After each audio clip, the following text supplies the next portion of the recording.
نبی نے بات یہ بتا دی، نحمدہ ونصلی ونسلم علی رسولہ الکریم، اما بعد فاعوذ باللہ من الشیطان الرجیم۔ قال اللہ تعالی وتبارک فی القرآن المجید والفرقان الحمید، بسم اللہ الرحمن الرحیم۔ والذین یؤمنون بما انزل الیک وما انزل من قبلک، صدق اللہ العظیم۔ اللہ تعالیٰ سے دعا ہے کہ اللہ تعالیٰ زبان پہ کلمت الحق جاری فرمائے اور حضور صلی اللہ علیہ وآلہ وسلم کی محبتوں کی فراوانی ہم سب کو نصیب فرمائے، اور محبت کا جو نتیجہ ہے عمل اور اطاعت، اس سے ہم سب کو مالا مال فرمائے، اور ہم چلتے پھرتے حضور صلی اللہ علیہ وآلہ وسلم کی سیرت کا مجسمہ نظر آئیں۔ یوں تو قرآن کریم فرقان حمید کی بہت سی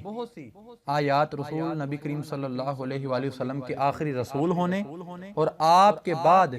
کسی نئے نبی کے امتناع پر دلالت کرتی ہیں، اور علماء اکرام نے اس پر طویل اور محققانہ گفتگو کی ہے۔ تو آج کی اس نشست میں قرآن پاک سے عقیدہ ختم نبوت پر ایک دلیل اور حدیث سے ایک دلیل پیش کروں گا۔ تو اللہ تعالیٰ سے دعا ہے کہ اللہ تعالیٰ ہم کو قرآن و حدیث پر عمل کرنے کی توفیق عطا فرمائے۔ تو اللہ تعالیٰ قرآن پاک میں ارشاد فرماتا ہے، وَالَّذِينَ يُؤْمِنُونَ بِمَا أُنزِلَ إِلَيْكَ وَمَا أُنزِلَ مِن قَبْلِكَ۔ تو اس آیت مبارکہ میں اہل ایمان کی یوں تعریف کی گئی کہ وہ نبی کریم صلی اللہ علیہ وآلہ وسلم پر نازل ہونے والی وحی پر بھی ایمان رکھتے ہیں، اور آپ سے پہلے دیگر انبیاء پر جو وحی نازل ہو چکی اس پر بھی ایمان رکھتے ہیں۔ اگر آپ کے بعد بھی سلسلہ وحی جاری ہوتا اور انبیاء کی آمد منقطع نہ ہو گئی ہوتی تو ضرور تھا کہ یہ بھی کہا جاتا کہ وما ينزل من بعدک، یعنی جو آپ کے بعد وحی آئے گی اس پر بھی اہل ایمان اعتقاد رکھتے ہیں، مگر ایسا نہیں ہے۔ پتہ چلا کہ نبی کریم صلی اللہ علیہ وآلہ وسلم آخری نبی ہیں، اور آپ پر نازل ہونے والی وحی آخری وحی ہے، آپ کے بعد نہ کوئی نبی ہے اور نہ کوئی وحی۔ قرآن کریم میں اسی مضمون کو اور آیات میں بیان کیا گیا۔ اللہ تعالیٰ سورۃ الزمر آیت نمبر 65 میں ارشاد فرماتا ہے، وَلَقَدْ أُوحِيَ إِلَيْكَ وَإِلَى الَّذِينَ مِن قَبْلِكَ لَئِنْ أَشْرَكْتَ لَيَحْبَطَنَّ عَمَلُكَ وَلَتَكُونَنَّ مِنَ الْخَاسِرِينَ۔ اسی طرح اسی مضمون کو اللہ تعالیٰ سورۃ الشورى آیت نمبر 3 میں ارشاد فرماتا ہے، وَكَذَلِكَ يُوحِي إِلَيْكَ وَإِلَى الَّذِينَ مِن قَبْلِكَ اللَّهُ الْعَزِيزُ الْحَكِيمُ۔ سوال یہ ہے کہ اگر نبی کریم صلی اللہ علیہ وآلہ وسلم کے بعد بھی وحی جاری تھی اور اس پر ایمان لانا بھی ضروری تھا، تو اللہ تعالیٰ نے اس اہل ایمان کے اس حصے کو قرآن پاک میں بیان کیوں نہیں کیا؟ کیا اللہ نے ایمان کا ایک حصہ ذکر نہ کر کے لوگوں کو دھوکے میں رکھا؟ نعوذ باللہ معاذ اللہ۔ تو معلوم ہوا کہ نبی کریم صلی اللہ علیہ وآلہ وسلم کے بعد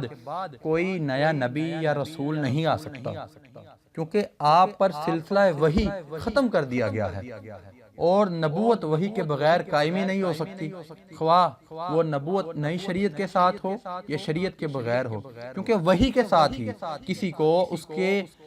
نبی ہونے سے خبردار کیا جاتا ہے۔ چنانچہ شیخ ابن عربی رحمۃ اللہ علیہ کہ جس کی بعض عبارات سے مرزائی حضرات بڑے شد و مد سے استدلال کر کے اپنے نجائز اور من گڑت عقائد کو ثابت کرنے کی ناکام کوشش کرتے ہیں، اس آیت کے متعلق فتوحات مکیہ جلد سوم صفحہ نمبر 238 پر فرماتے ہیں کہ بے شک نبی کریم صلی اللہ علیہ وآلہ وسلم کے وصال کے ساتھ ہی سلسلہ وحی منقطع ہو گیا، کیونکہ اللہ تعالیٰ نے قرآن پاک میں ارشاد فرمایا، وَلَقَدْ أُوحِيَ إِلَيْكَ وَإِلَى الَّذِينَ مِن قَبْلِكَ، اور آپ کے بعد کسی وحی کا ذکر نہیں کیا گیا۔ تو اب قرآن پاک کی جب آیت کریمہ سے دلیل پیش کر دی عقیدہ ختم نبوت پر، اب آتے ہیں حدیث متواترہ کی طرف۔ تو جس حدیث کو میں بیان کرنے لگا ہوں، اس حدیث کو امام بخاری نے بخاری شریف میں کتاب المناقب جلد اول صفحہ نمبر 501 میں، اور امام مسلم نے اس روایت کو جلد نمبر 2 صفحہ نمبر 248، اور اس کے علاوہ اس روایت کو امام احمد بن حنبل رحمۃ اللہ علیہ نے اپنی مسند میں کثیر اسناد کے ساتھ روایت کیا ہے۔ حضرت ابو ہریرہ رضی اللہ تعالیٰ عنہ سے روایت ہے کہ نبی کریم صلی اللہ علیہ وآلہ وسلم نے فرمایا میری اور دوسرے تمام انبیاء کی مثال جو مجھ سے پہلے ہوئے اس شخص کی طرح ہے کہ جس نے ایک عمارت بنائی اور اسے بہت اچھا اور خوبصورت تعمیر کیا، البتہ اس کے کناروں میں سے ایک کنارے میں ایک اینٹ کی جگہ خالی چھوڑ دی، تو لوگ آ کر اس عمارت کے گرد گھومنے لگے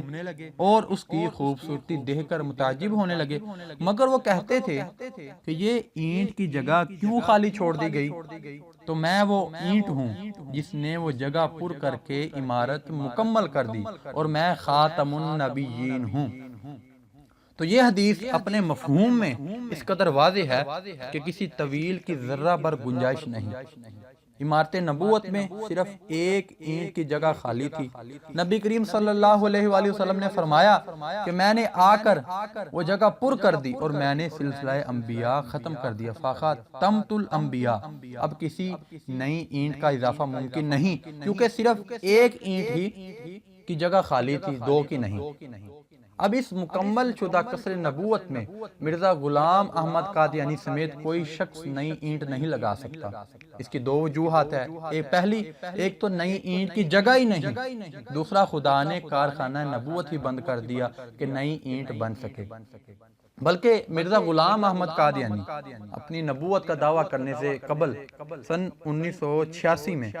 اپنی کتاب روحانی خزائن جلد نمبر 2 صفحہ نمبر 198 میں لکھتا ہے کہ وہ انسان کامل جو آفتاب روحانی ہے کہ جس سے نقطہ اتفاق کا پورا ہوا، اور جو دیوار نبوت کی آخری اینٹ ہے وہ حضرت محمد صلی اللہ علیہ وآلہ وسلم ہے۔ مرزا صاحب کے پیروکار سے انصاف اور دیانت کے نام پر ایک عاجزانہ سوال ہے کہ 1986 میں مرزا صاحب نے یہ ارشاد فرمایا، بالکل بجائے ارشاد فرمایا کہ نبی کریم صلی اللہ علیہ وآلہ وسلم کے آنے سے شرافت انسانی اور کمال نبوت کا نقطہ ارتفاع مکمل ہو گیا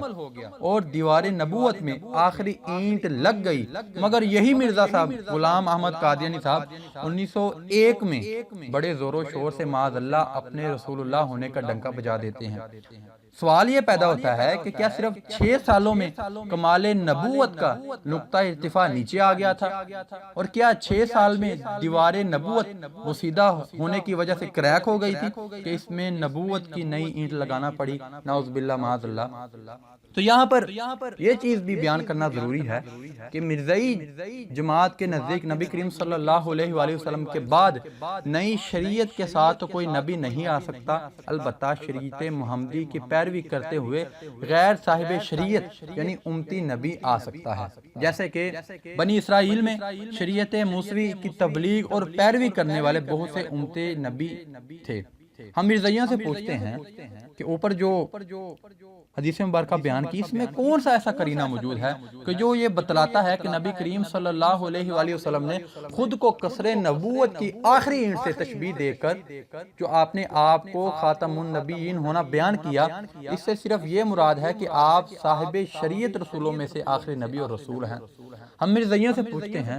کہ الفاظ حدیث مثلی و مثل الانبیاء من قبلی یعنی میری اور مجھ سے پہلے والی انبیاء کی مثال یہ ہے کہ اس میں غیر صاحب شریعت انبیاء شامل ہے یا نہیں؟ اگر ہیں تو پھر مرزا صاحب کیسے نبی بن گئے، اور اگر شامل نہیں تو اس کی کیا دلیل ہے؟ آخر انہیں الانبیاء من قبلی سے کیسے نکالا گیا ہے؟ مرزائی جماعت کو خوف خدا سامنے رکھ کر فیصلہ کرنا چاہیے کہ ہم اس کی مثال یوں دیتے ہیں کہ اللہ تعالیٰ قرآن پاک میں ارشاد فرماتا ہے